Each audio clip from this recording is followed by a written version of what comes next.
So we are asking people to be considerate of what you're sharing on social media.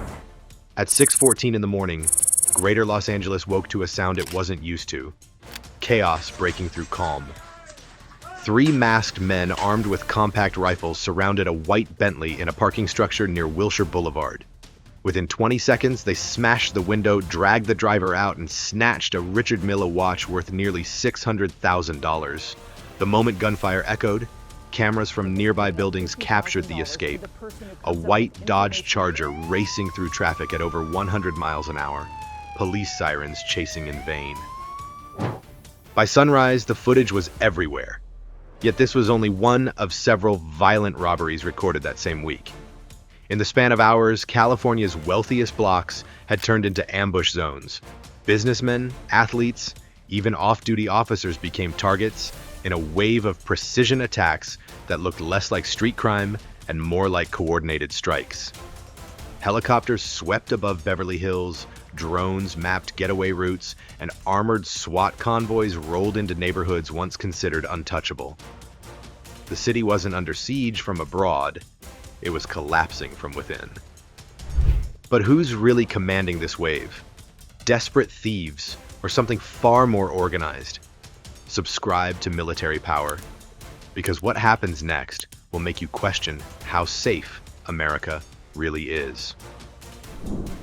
By 9:42 a.m., the chaos had pattern. Police scanners began tracing the same vehicles, the same tactics, the same precision across multiple districts.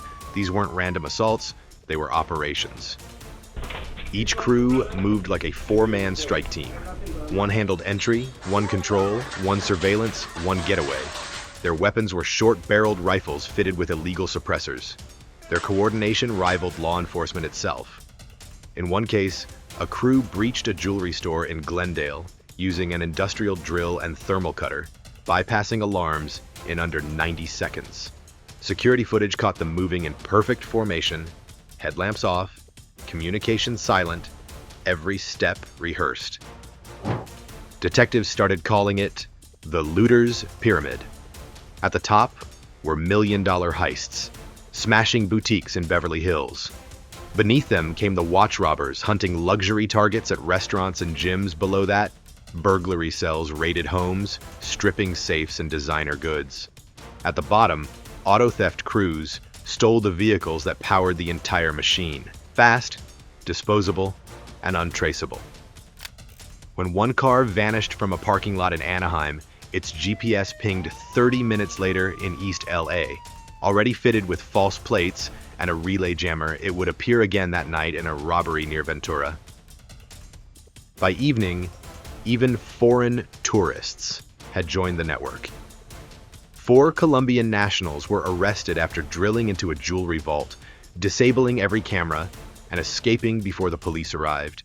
Investigators called it burglary tourism, a new criminal export built on speed, intelligence, and professional tools. Officers began to adapt. They used helicopters with infrared cameras, deploying tactical teams in unmarked vans to intercept suspects mid-getaway. Yes, each pursuit revealed the same truth. These weren't addicts chasing chaos. They were technicians, operators with discipline. Dash cams from pursuit units recorded them weaving through freeway traffic at 130 miles per hour, tossing stolen cash from windows to slow pursuit. One clip showed a driver switching vehicles mid-chase, jumping from a damaged Dodge to a waiting BMW in less than 10 seconds. That maneuver alone told investigators everything. This was infrastructure. For every arrest, 2 more crews emerged. By nightfall, the city's richest zones had turned into ambush corridors. GPS dead zones, radio interference, drones overhead. Los Angeles was no longer responding to crime. It was reacting to a coordinated campaign. And when a retired fighter took down an armed robber with his bare hands outside a West Hollywood bar, the message hit harder than any press conference could. Civilians were now fighting battles that should never have been theirs. If organized crews are moving like soldiers, who's going to take the city back? By the next dawn, Avalon Boulevard no longer looked like Los Angeles. Burned out cars lined the sidewalks, their frames twisted under a haze of smoke. Streetlights flickered weakly over collapsed tents and shattered glass. Command center feeds, stitched from city cameras and UAVs, looked like a distant war zone. Rows of makeshift shelters glowing red under infrared, small fires pulsing through a grid of alleyways. Patrol units that once cruised these blocks now kept a 10-block distance. In the previous week alone, 2 cruisers had been hit by bricks, and one was overturned and torched before backup could arrive. Even daytime felt unsafe. Gangs used construction barriers to ambush responding officers, cutting off retreat routes. The city began to read like an operations map. Red zones where no patrol entered without air cover, yellow zones barely stable, green zones limited to secured districts. From the air, helicopters hovered with spotlights, scanning intersections, their rotors scattering debris. The hum of engines echoed against high-rises turned into silent watchtowers. Thermal sensors painted hundreds of heat signatures moving constantly. Too many to identify, too many to contain. What began as random crime now resembled organized territory control. Near Florence Avenue, entire blocks of tents had fused into fortresses. Scrap metal and plywood reinforced the entrances. Inside, lookouts traded hand signals through cracks in the tarp, watching police drones buzz overhead. Each night, new fires rose as stolen propane tanks exploded. Residents nearby packed their cars, abandoning apartments before the smoke reached them. The soundscape of the city had changed. Sirens no longer meant help. They signaled retreat. Alarms blended with barking dogs, helicopter blades, and the low hum of generators feeding pop-up markets that thrived on stolen goods. For those who stayed, survival meant adaptation. Shop owners bolted doors with steel bars and ran business through small window slots, exchanging cash with tongs to avoid sudden grabs. The footage captured one corner store holding out through the chaos. Inside, 2 men welded a gate shut as flashlights swept outside. Seconds later, gunfire cracked in the distance. A red sedan sped past, rear doors open, duffel bags flying. It was over in 12 seconds, the typical lifespan of peace in those streets. Downtown, private security firms filled the vacuum. Ex-military contractors patrolled wealthy blocks with armored SUVs and tactical vests, scanning alleys with thermal binoculars. They weren't deputized, but their presence deterred crime more effectively than the overwhelmed police. Wealth created safe zones, dividing the city into 2 realities: fortified districts above and ungoverned wastelands below. In these lower districts, resistance became local. Mechanics formed night watches. Restaurant owners set up cameras and used drones bought off eBay to monitor rooftops. One bakery along Alameda installed steel shutters that sealed in 10 seconds flat. Not for earthquakes, but raids. Every street had its own plan, every block its own code word for trouble. The hospitals filled with the consequences. Paramedics described the same injuries again and again: blunt trauma, burns, gunshot wounds. ER lights stayed on through rolling blackouts. Ambulances arrived in convoys for protection. Even rescue became a calculated risk. Every trip required an escort. Every return a race through hostile ground. Meanwhile, the city's infrastructure crumbled under the strain. Power outages darkened entire grids, leaving intersections unlit and silent. Abandoned cars blocked lanes, looted trucks, spilled cargo, and smoke from endless fires drifted over the skyline. The once sparkling city looked like a monochrome photograph, gray, quiet, and exhausted. Yet amid the collapse, there were flashes of resistance. A retired MMA fighter defended a couple trapped in their car on Melrose Avenue, disarming an attacker with sheer instinct. Surveillance footage caught the final moment. One punch, one gun kicked away. The man standing alone under flickering light. The clip went viral, hailed as proof that courage still existed, but for police commanders watching from the operations room, it carried a darker message. Civilians were fighting battles that should never have been theirs.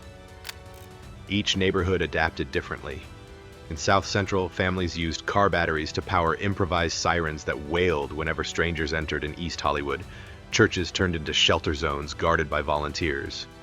On the beaches of Venice, patrols by boat monitored looting that spilled from the streets into marinas. Los Angeles had not fallen to a single event. It was bleeding out through 1,000 small wounds. By late evening, even the skyline seemed subdued. The mirrored towers downtown reflected orange firelight instead of sunset. Billboards advertising luxury brands flickered above streets that looked more like evacuation routes. For drone operators monitoring from command centers, each frame looked the same: smoke, motion, heat, debris. The data blurred into monotony, but the reality it represented was chaos. The LAPD's remaining tactical divisions adapted. They moved in convoys of 3, always with aerial overwatch. Their radios used encrypted channels and short bursts to avoid interception. Each operation became a micro-campaign: establish perimeter, advance 200 meters, secure building, extract. Sometimes they succeeded, sometimes they retreated under a hail of debris. Each night ended with the same ritual: reload, refuel, return. What had once been a city of 4 million now operated like an occupied zone. Curfews existed on paper, but the streets wrote their own laws. Reporters compared the drone imagery to Baghdad in 2004. The resemblance was uncomfortable, but accurate. Same haze, same lights, same tension between survival and collapse. As midnight approached, the last helicopter swept over Avalon again. Its infrared camera showed the outlines of movement below. Hundreds of people still awake, still active, still uncontained. The feed zoomed out, revealing the vast sprawl of Los Angeles, glowing faintly under the coastal mist. From that height, the city seemed peaceful, but the sound told the truth. Distant pops, engines revving, sirens wailing through the static of radio interference. For the officers still deployed, every minute felt like borrowed time. They were trained to serve, not to occupy, yet that distinction had vanished. Their shields were scarred, their eyes bloodshot, their vests heavy from wear. What kept them standing was routine, the habit of moving forward even when the mission blurred. Los Angeles hadn't fallen overnight, but by the time dawn returned, it was clear the city was no longer in control of itself. But even heroes can't hold the line forever, not when the law itself stops fighting. By 3:12, on a rainy Tuesday, the rhythm of enforcement had broken down. Patrol dispatchers no longer sent units on every call. Instead, they triaged, assigned risk levels, and instructed officers to wait for warrants when confrontation risked escalation. On paper, it sounded like strategy. In the field, it felt like surrender. The first sign came just after 4 a.m. when a plainclothes surveillance team boxed a known burglary crew in a narrow alley south of Crenshaw. The arrest went clean. No shots fired, suspects cuffed, weapons seized. But 48 hours later, those same suspects were seen again on camera, looting a liquor store in Glendale. The case had been downgraded, bail skipped, paperwork delayed. For the officers who caught them, it was as if the entire chase had been erased. Across Los Angeles, patrol logs told the same story. Calls deferred, suspects released, repeat faces every night. Veteran sergeants began carrying laminated cards listing which offenses the district attorney would actually prosecute. Anything else meant file the report and move on. The system wasn't built to quit, but the rules had changed mid-battle. At 18:23 that evening, an unmarked unit trailed a convoy of 3 cars, leaving a robbery scene. The chase hit 70 miles per hour down La Cienega before the suspects scattered into the freeway network. Spike strips failed. Air support called visual contact, but dense traffic made engagement impossible. Command ordered containment only. No Piat maneuvers, no ramming unless deadly force was declared.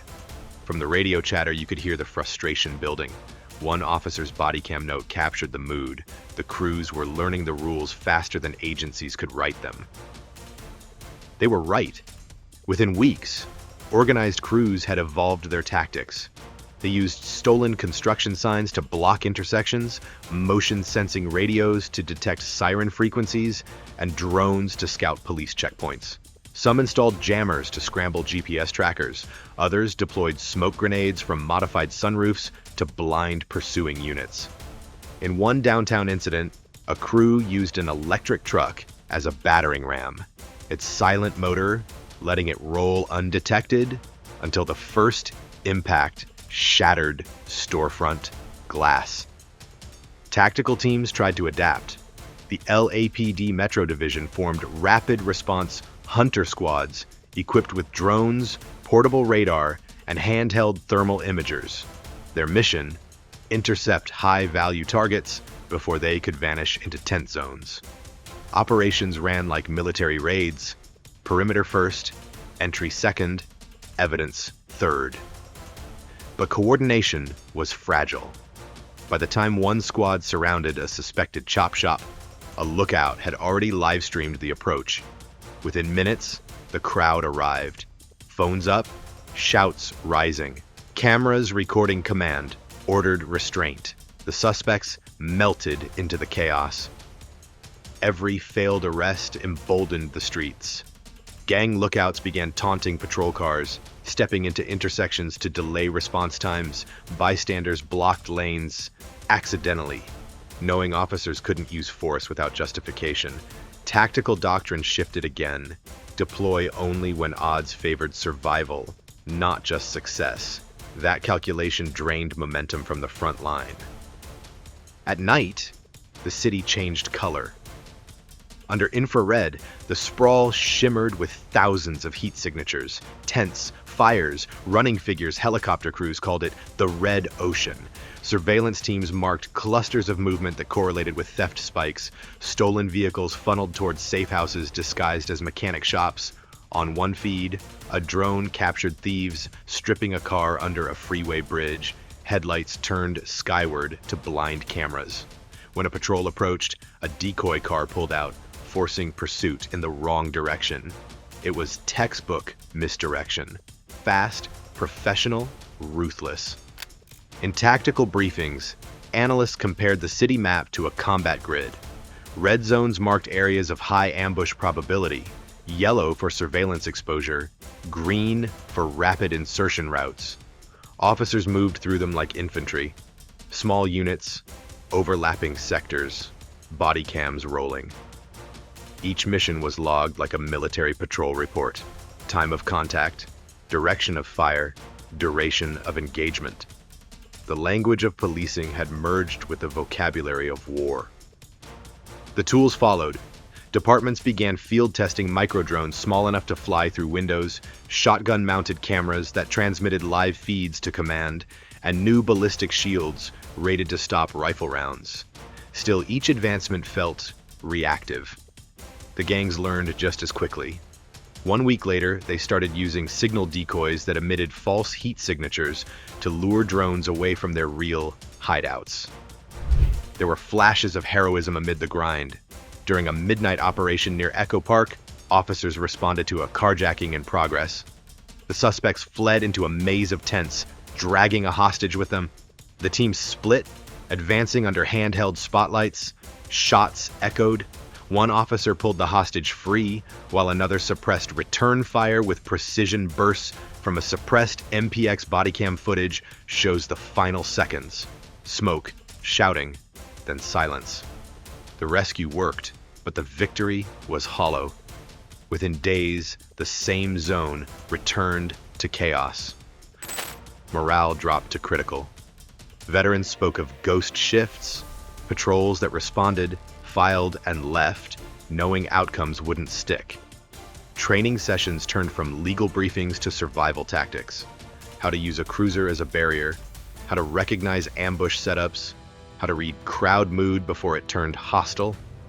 The department became an endurance force, not advancing, not retreating, simply holding ground.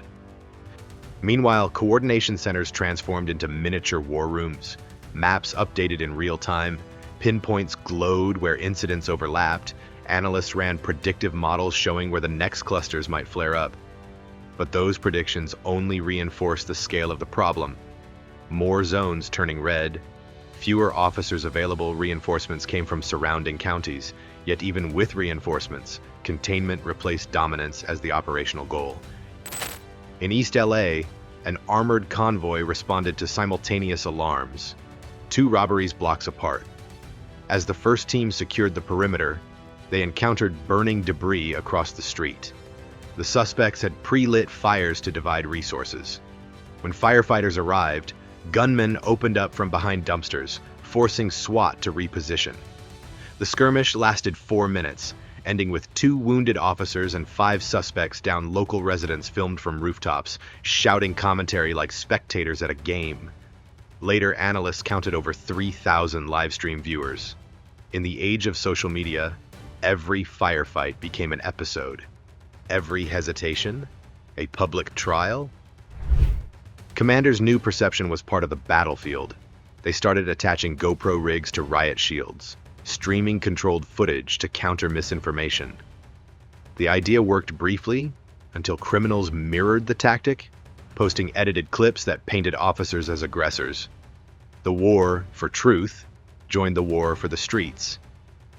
Despite the grind, coordination improved. Night operations adopted a 3-layer method: air, surveillance, and ground convergence. Helicopters marked suspects with infrared beacons invisible to the naked eye. Ground teams followed those glows through the maze of tents. Drones buzzed low, mapping entry points, while armored vehicles sealed escape routes. The precision was impressive, sometimes beautiful, but each success cost fatigue, measured in hours and injuries. Through it all, the city kept breathing, stubbornly alive under strain. Store owners welded bars on doors. Gas stations closed after midnight. Yet in the heart of the chaos, small victories stacked up. Stolen vehicles recovered, weapons seized, hostages rescued. The statistics barely showed it, but among the units, the difference was felt, the sense that they were still in the fight, even when the law lagged behind them. By the last week of the month, patrol frequencies spiked again. New call codes appeared: Code 10Z, Code Delta Red, shorthand for full tactical emergencies. Officers no longer waited for warrants when lives were clearly at risk. They operated under implied authority. Protect first, justify later. It was a dangerous precedent, but a necessary adaptation. The rhythm of Los Angeles had changed. The line between policing and combat blurred beyond recognition, yet those still on duty refused to yield. Every night brought new ambushes, new fires, new calls, but also proof that discipline could still stand against disorder. The streets had become a battlefield, and those who held the line did so not for applause, but because no one else would. Stay with us, because it is not the end. It is the first coordinated federal counterstrike, and it changes the rules of engagement. By the end of the week, what began as a local crime wave no longer looked local. Intelligence intercepts traced encrypted messages and wire transfers stretching far beyond California, from Bogota to Caracas, from Tijuana to El Salvador. What the streets had revealed was only the surface of a deeper structure. Tren de Aragua cells spreading from South America, MS-13 operators rerouting money through crypto wallets, and remnants of the Sinaloa cartel embedding inside Los Angeles itself. To investigators, the pattern was clear. The chaos in California had evolved into something resembling gray zone warfare. Conflict without uniforms or front lines. No missiles, no tanks, but the same endgame. Paralyze the system until it cannot defend itself. When laws became shields for repeat offenders, and when political hesitation delayed response, foreign syndicates didn't need to invade. They only needed to move in. By mid-month, federal command realized the situation wasn't a policing problem anymore. It was a matter of national security.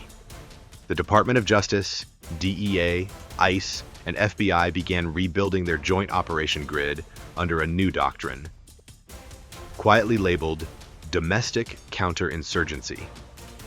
Task forces merged criminal intelligence with homeland defense, treating the networks not as gangs, but as asymmetric threats capable of destabilizing entire regions. The shift was strategic as much as symbolic. Surveillance aircraft patrolled corridors from San Diego to San Francisco. Data fusion centers cross-checked immigration records with financial transfers, tracing how contraband, cash, and influence flowed through sanctuary loopholes. Each operation built momentum. Hundreds of arrests, tons of narcotics seized, millions in assets frozen. But beyond the numbers, the intent was to send a message. America's internal battlefront had limits, and those limits had now been redrawn. The scale of the response reignited an old question. How much freedom can a nation preserve when order itself is under siege? California had long prided itself on tolerance, yet tolerance without enforcement had become a weapon turned inward. The moral boundaries blurred. Justice demanded compassion. Survival demanded control. As night settled over Los Angeles, the city glowed in two colors: the cold blue of police strobes and the warm orange of the setting sun. Helicopters hovered over the skyline while traffic crept through barricaded streets. From above, it looked like a country caught between two worlds, one still fighting to function, one learning to fortify. In every era, America has faced enemies. This time, the battlefield is home. And the lesson is as old as the Republic itself. Only discipline and order can reclaim safety, and only unity can keep the walls from falling again. America must choose, and it always has. When the world doubts, we rebuild. When darkness rises, we answer with light. Like and subscribe to Military Power, because believing in America means never betting against it.